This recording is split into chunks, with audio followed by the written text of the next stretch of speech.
लेकिन चिराग नाराज चल रहे हैं सीट शेयरिंग को लेकर, कहीं ना कहीं जो कोई नाराज नहीं है, एनडीए में कोई नाराज नहीं है। या कहीं से कोई भ्रम फैला रहा होगा, कहीं कोई बात नहीं, सब ठीक है, सब एक साथ है, एकजुटता के साथ है, मजबूती के साथ है और एनडीए एक साथ मिलकर चुनाव लड़ेगी और 40 की 40 सीट बिहार की जीतेगी।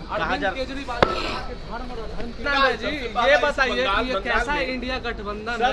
कांग्रेस अलग उम्मीदवार वहां पर घोषणा कर दिया है, टीएमसी के ममता बनर्जी 4200 सीट पर अलग उम्मीदवार घोषणा कर दिया। देखिए, वह महागठबंधन, इंडी गठबंधन, वह भ्रष्टाचार करने वाले, घोटाला करने वाले, गरीबों के खून पसीने की कमाई और उसके हक की हकमारी करने वाले वह गठबंधन है जो परिवारवाद पर विश्वास करता है और तुष्टीकरण की नीति पर चलता है। वहाँ स्वार्थी स्वार्थ है और वहाँ सत्ता के लिए स्वार्थ की इतनी टकराहट है जिसकी कोई नीति नहीं है, नीति नियत नहीं है और उसको न देश के लोगों से मतलब है, न देश से मतलब है, न विकास से मतलब है। ऐसे लोगों में जहाँ स्वार्थ की ही बात होती है वहाँ तो टकराहट होगी। एनडीए में कब तक सीट शेयरिंग होने की उम्मीदें हैं?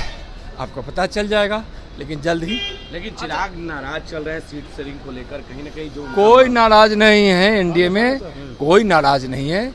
या कहीं से कोई भ्रम फैला रहा होगा, कहीं कोई बात नहीं, सब ठीक है, सब एक साथ है, एकजुटता के साथ है, मजबूती के साथ है और एनडीए एक साथ मिलकर चुनाव लड़ेगी और 40 की 40 सीट बिहार की जीतेगी। केजरीवाल के धर्म और अधर्म के बीच की लड़ाई है। बिल्कुल।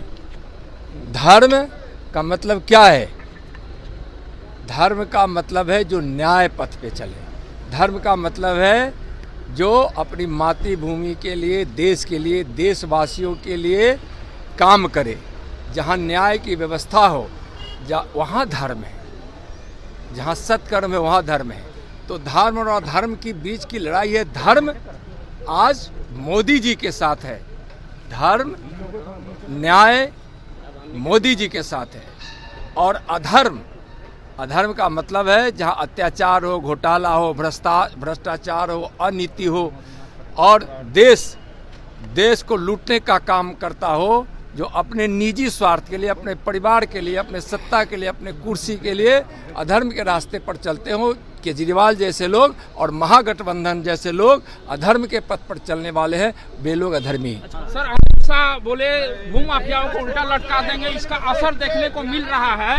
ईडी ने सुबह देखिए, यहाँ जो भी भू माफिया हो, बालू माफिया हो, अत्याचार करने वाला हो, अनाचार करने वाला हो, गरीबों को लूटने वाला हो, भ्रष्टाचार फैलाने वाला हो, ऐसे सारे माफियाओं को इस बिहार की धरती पर कोई गुंजाइश नहीं है। और माननीय गृह मंत्री जी जो कहे हैं वह बिहार के लोगों के हित में कहे हैं। माफिया राज समाप्त होगा और जनता की राज यहाँ है और जनता की राज रहेगा और यहाँ विकास का काम होगा। सारे माफियाओं का दिन अब लटक गया है, माफियाओं का अब कोई गुंजाइश नहीं है।